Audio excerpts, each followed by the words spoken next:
not impressed with any of you. This is a bloody shambles. You didn't follow the money. But I've got two teams here, they're both rubbish. You're fired, you're fired, you're fired.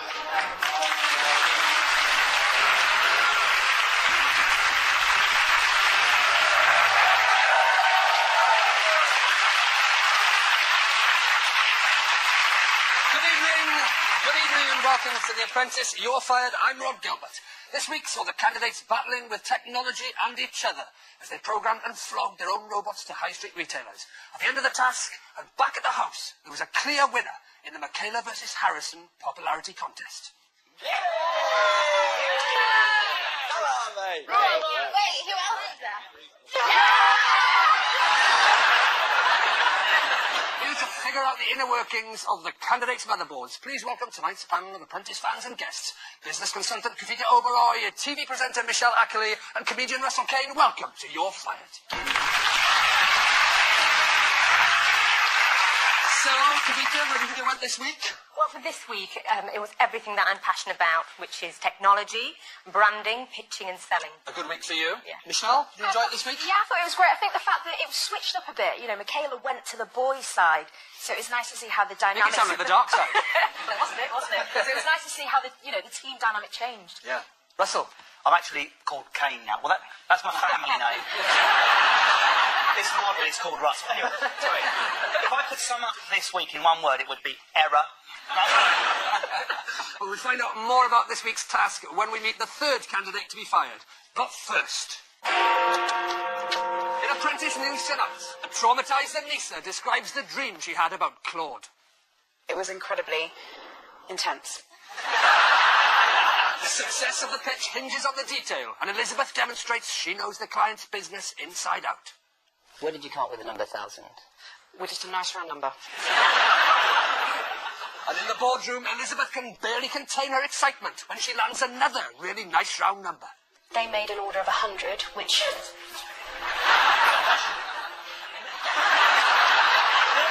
It's like she's been powered down. Elliot gets so stressed he forgets what TV programme he's on. I think Harrison was the weakest link in this task. And that is tonight's Apprentice News. So, after attempting to sell their high-tech robots, Lord Sugar decided that Elliot had malfunctioned and it was time to power the poor lad down. Elliot, I think that your demeanour, your manner is just not up my alley. You're not cut out to be my business partner. Elliot, you're fired. Lord Sugar.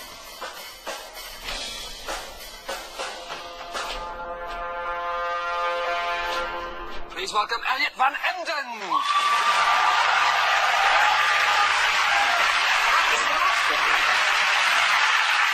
The sponsor, some hoops, all sorts of stuff going on. Elliot, how are you feeling?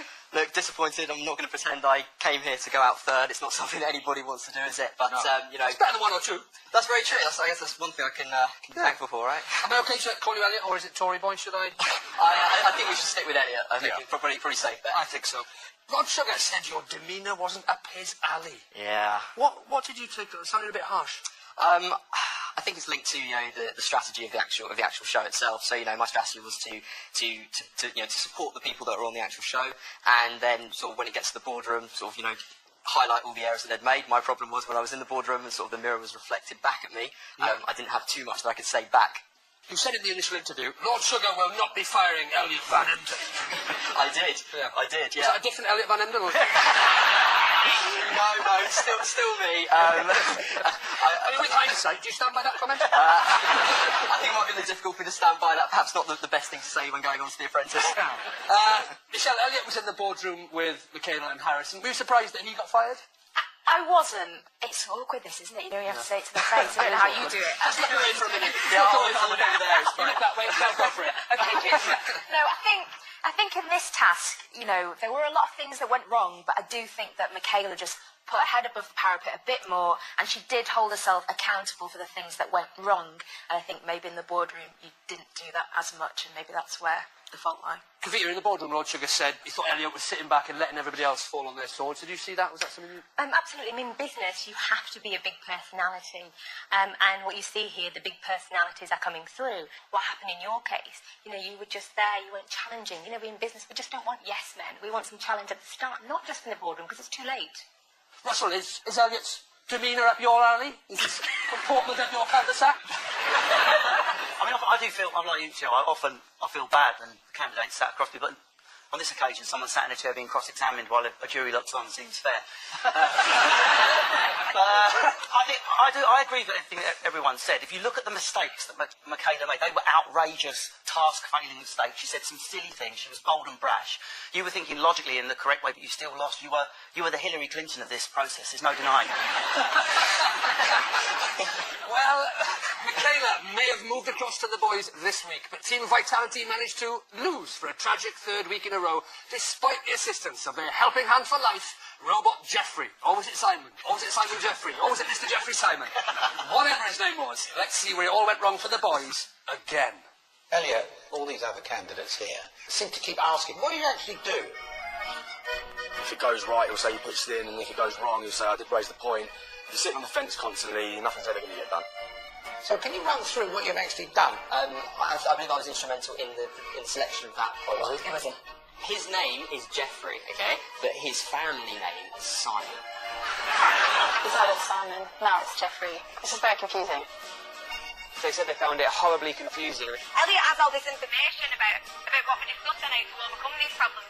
I think sometimes people come into this process thinking that what they'll do is they'll just sit back and let everybody else fall on their sword.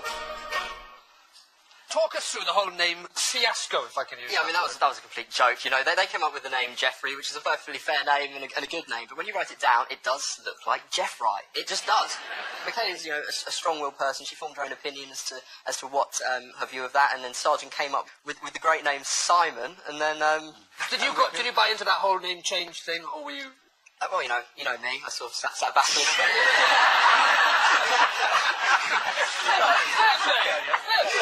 To be fair, we were all in that room when that decision was made. So here and now, I stand up. I was involved in that decision. Kavita, you've launched new products in different sectors. Was that the biggest mistake they made, the branding, changing the name? Branding is absolutely key. And if you think about some of the world's biggest brands, they communicate what they do as a product or a service in that brand name. And then Jeffrey wasn't very good either. But then to go from Jeffrey to Simon was an absolute disaster. You could have said, no, we shouldn't do this, but you just sat back and let that happen. And that was a critical mistake. So Michaela changed the robot's name from Jeffrey to Simon, and the girls walked away winners again. So it's appropriate, perhaps, that the name of the person who got fired also changed from Michaela to Elliot. What do you all think about the brand name they chose in Jeffrey with the double I? I just don't think it looks right. I think that's a real good name as well, just Simon. So that's the name we're going to go for. Just smile while I take this off. Just be happy. Get the band-aid off. Simon? Simon, yeah. It was an absolutely appalling performance. The team had to explain the difference between the prototype being Jeffrey and the future iteration of the robot being called Simon. Michaela, the name Jeffrey was buried in the software and you shouldn't touch it, because that then had the knock-on effect of embarrassment in front of the retailers. Is she lucky to be there, Russell, this week?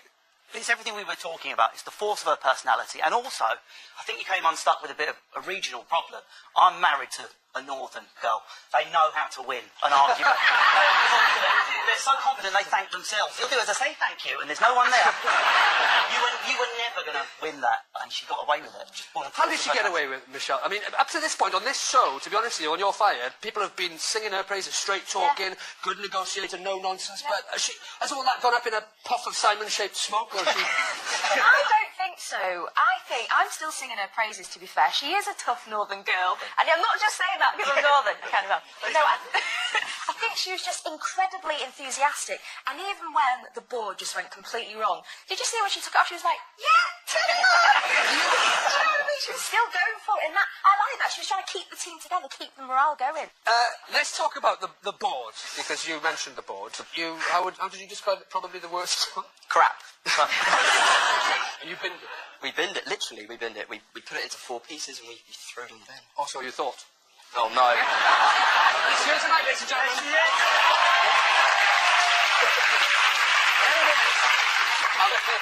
I'm sitting about a metre away and I still can't read what's on there. It says, thought robots weren't for you. Think again. How can Simon help you? I don't know.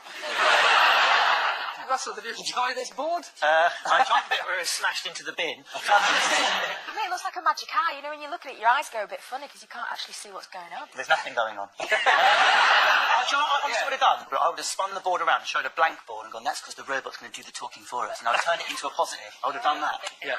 That's easy to say now. Yeah. It is like one of those magic eye pictures. The only difference is, when you look at a magic eye thing, eventually something happens. You can stare at this all day. Nothing. No, eventually you see the word Jeffrey, if you really hope. Please say Jeffrey. Yeah, I'm going to give you this as a gift. Pop it down there. Take that away with you. At the end of the show. That's not your main gift. Should they have left it behind? I mean, you ditched it for the second. Yeah, we did, yeah. Would you have left it behind for the first one as well? I absolutely would have left it behind for the first one because, as I said, if you look at actually what you've written, even what you started to write, they're just statements. They don't actually back up what you're trying to sell. So there's no benefit in that anyway. So you were setting yourselves up for a fall before you even started. Yeah. Michelle, would you have ditched that? Would you have taken that in?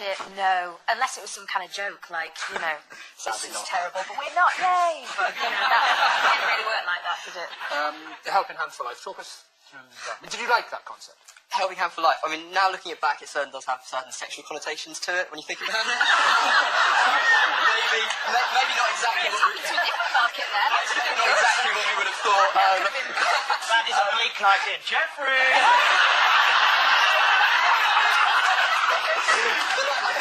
You'll need Simon for that task, sir. I do think...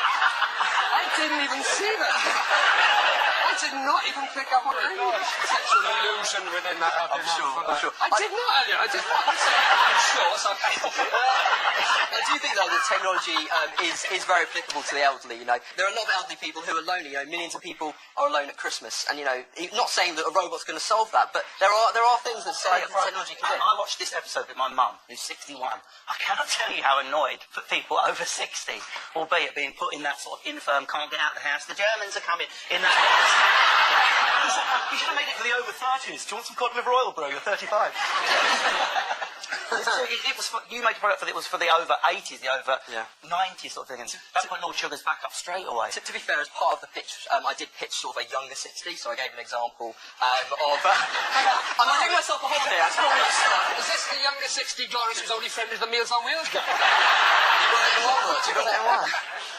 Peter, the robot market is obviously, you know, expanding. How much is it worth now? Well, in 2015, it was worth 71 billion.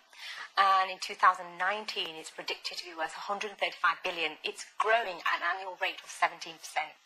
Actually, the healthcare market is huge. Care homes, facial recognition, making sure it's the right patient. So there's a big market in the commercial sector for robots and technology going forward. Well, the candidates may have chosen the programming and functionality of their robots, but like all the best sci-fi tells us, the humans are never in charge for very long. In a world where robots are here for our entertainment, to serve, and are under our control, what happens when they fight back? It's the time of day you should be taking your medication. So here he's doing some of our karate moves. That's probably just one. See, you can show it too. Simon, yeah. Hello, I'm Jeffrey. I think we're going to get along just great.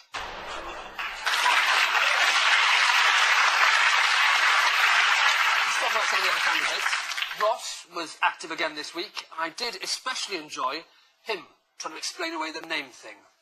Just to be really, really clear with you, we named the prototype Jeffrey. All of its kind of technical stuff is referenced as Jeffrey. It refers to itself as Jeffrey. From then on, everything's Simon. Just to be really, really clear with you. Just to be really clear with you, Ross. What are you talking about? I actually was muddled up Ross with Andrew for 2 episodes, I think. And they've both got ironic earrings. They sound the same. They look the same. No one's got that force of personality, and that's what's holding them back. So because no one's saying anything, you need someone. I thought Harrison was going to be that man. Was like, right, lads, I've got this. He should have just kicked the doors and go, it's called Jeffrey, it's called Simon now. Anyone got a problem? Anyone got an issue with this geezer being called Simon? Sorry, he's called Simon. Sorry, sack me. Sorry. Was Ross good to work with? Ross was very good to work with. He was obviously project manager last week. Again, with task we lost, but he did make decisions. He made. He was good at making those decisions. And I think you need that in a project manager. And also, you have to have some balls to stand up to Lord Sugar like he did last week. I mean, telling Lord Sugar to be quiet, and Lord Sugar's face afterwards is like.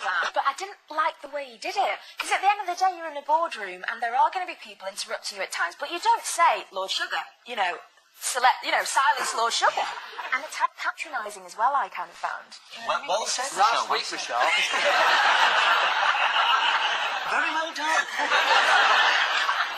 Well, it was another fun-packed week of strong personalities not getting on, perhaps especially on Team Graphene.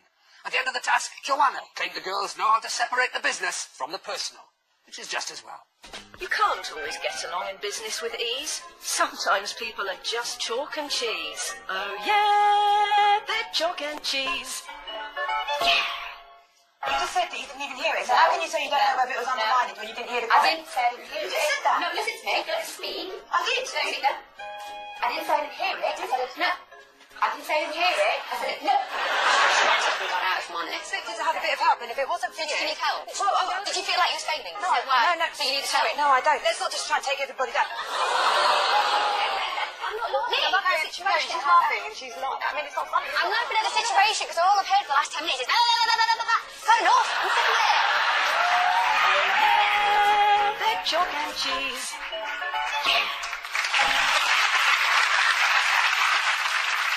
They keep arguing, the girls, but they keep winning. The problem is that it's going to catch up with them. You have to work as a team. You have to engage each other. I have many meetings with my team. We don't agree, but we come to an output that is, beneficial. But when there's that much bickering going on, it is going to catch up with you. So I think we'll see that happening in future episodes because it's just getting too much. They did, even though they're sort of at each other's throats, they did come up. Do you think they came up with a better concept? I mean, the concept was absolutely brilliant because this is a growing market. And if you come up with a concept that really solves a problem, you're onto a winner. So children's market, not just children's market, but education.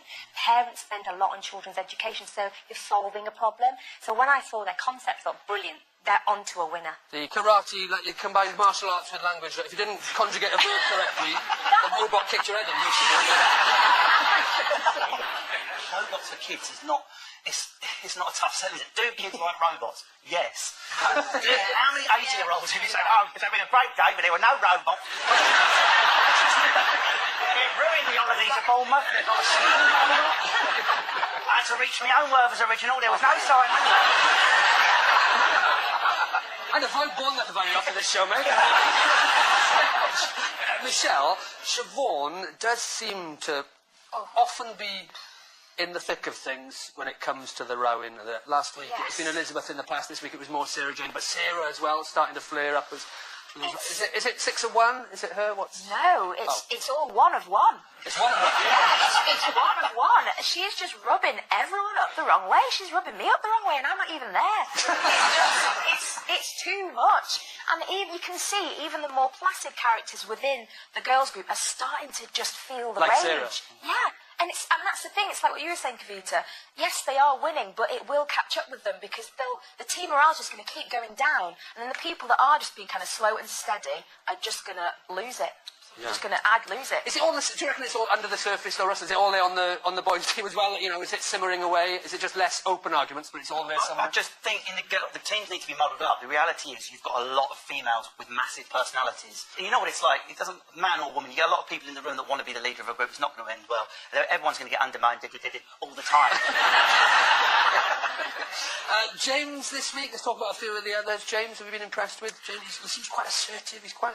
Yeah, I think later on we may sort of see James sort of rise a little bit, you know, one to watch possibly later on. I definitely agree with that. James, I think, is one to watch in this process. When I worked with him, he was very on point with things, and you know, he's got good business acumen. I definitely put him down. He sticks up to himself in the boardroom as well. With he does, he was very respectful in dealing with it as well. I think he's definitely one to watch. Yeah. Michelle, are you a James fan? Yeah, I'd agree. I think he's you know, when he's been in the boardroom, he's been able to, you know, stick up for himself well and hold himself well. He's not annoyed anyone else, and yeah, I think he's a good one, as you said, Kavita, one to watch. One to watch, Russell? James, is he? I mean, I like him. He's not done anything I'll go, wow, this guy's going to win The Apprentice. But I think when he's paired up, it's interesting watching him interact with Michaela, for example. I think he needs someone like that supporting him. But he seems to be a good all-rounder. He argues his case, but he doesn't go too far. He's not too much of a wallflower. But I've not seen anything that he's really smashed it out of the park. Not yet. Who do you think is going to... Who do you think is going to... It's early days. Well, either one. Who are the ones to watch? Both Sarahs, I'm impressed with. Both of them. Sarah Jane and Sarah. The two Sarahs, I think if I had a job that needed doing, something to do with the comedy tour, and I had to hand it across, I would happily hand it across to either of the two Sarahs. I wouldn't hand it across to Simon or Jeffrey. Yeah. Okay, well, Elliot, unfortunately, Lord Sugar won't be investing in you, but he does have this advice for your future. Well, Elliot came across as a rather intelligent person. Obviously, he has to be intelligent because he's a barrister. I think he was part and parcel of the people that changed the name of the robot.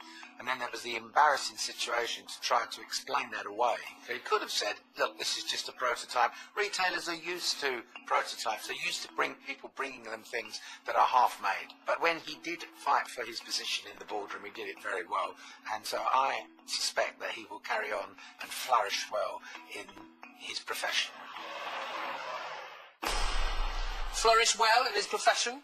Those are very, very nice words from Lord Sugar to say. Obviously, I entered this process to win, and that's what I wanted to do. But, you know, I wish Lord Sugar well, and I wish whoever wins this process the very best with their investment. Yeah, okay. And what was your business plan? My business plan was around education. There are a lot of people in this country who can't afford tutors, so my plan was to create an online tutoring platform to reduce the cost of an hourly tutoring session to between £6 and £10 an hour. It's punch kids in the face if they got things wrong? No, it would not. It might send an electric shock through the computer. Well, Lord Sugar made his decision, but does our panel feel it was the right one? Kavita? I know you said you had a strategy and a game plan, but I don't think that game plan served you well, and I think that's what caused you to get fired this week. So, I have to agree. Michelle? I would agree with Lord Sugar as well this week. I think just in the boardroom there were two very, very strong characters that you were up against. It was a tricky one. Russell? I disagree fundamentally with what you said, because Michaela was to blame for the failing of that task. She made a massive mistake. Just because someone is slightly more quiet, recessive, methodical and logical to start with, doesn't mean they won't bloom over the process. And now I've heard your business plan, because I'm all about education, because I wouldn't be bloody anywhere without it. I think absolutely the person that made the idiotic mistake of changing the name without advising the subgroup should have been fired on the spot. Definitely. That's okay, ladies and gentlemen. Okay, so 2 yeses and a no. It's time to find out what our audience thinks. If you agree with Lord Sugar, then hold up fired now. If you disagree, hold up fired, please. You could do that all you like, Elliot. There's a fair few greens out there. Yeah, there's a few greens out there. Not enough for a hand waggle, no. Just to be very, very clear with you, Elliot. You're fine, unfortunately.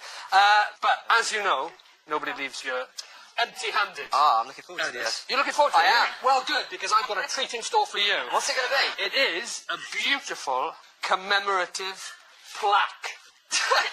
That is your gift. Now, you may notice there was a little bit of confusion at the last minute, and some of the names have gone a bit wrong. Andrew's become Danny, Harrison is now Jade, and there's Lord Sweetener we've got there.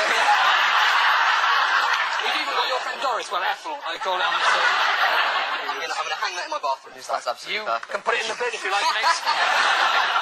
Elliot, thanks for coming on the show. Been a great sport. And let's have a look at your highlights. Elliot, Yes, Lord Sugar. Your mates call you Tory boy. Yeah. It was a name that I picked up when I was back at school. I definitely think he should go into politics. I could see him as running for, like, MP or something like that. No comment. Simon steps in where society stops. Elliot is clearly super intelligent. He's a barrister, so he's obviously got, like, killer instinct. I'm putting up a fight in this process to win. Lord Sugar will not fire Elliot abandonedly. I'd like to talk to you today about my friend Alex's grandma, Doris. You don't want to miss this. Ladies and gentlemen, Elliot Van Emden.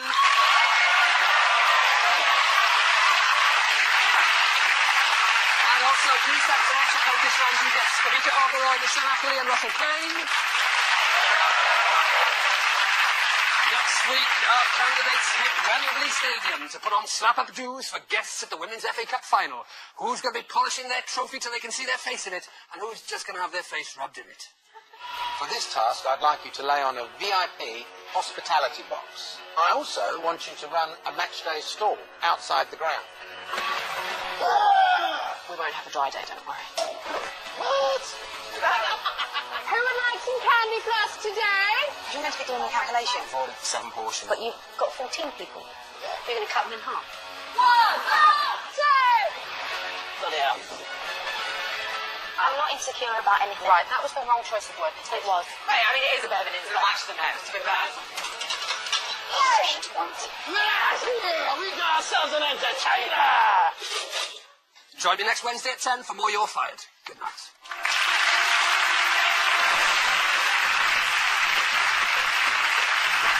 Hear more from Elliot on ADOT Show at 9 a.m. tomorrow on 1Extra.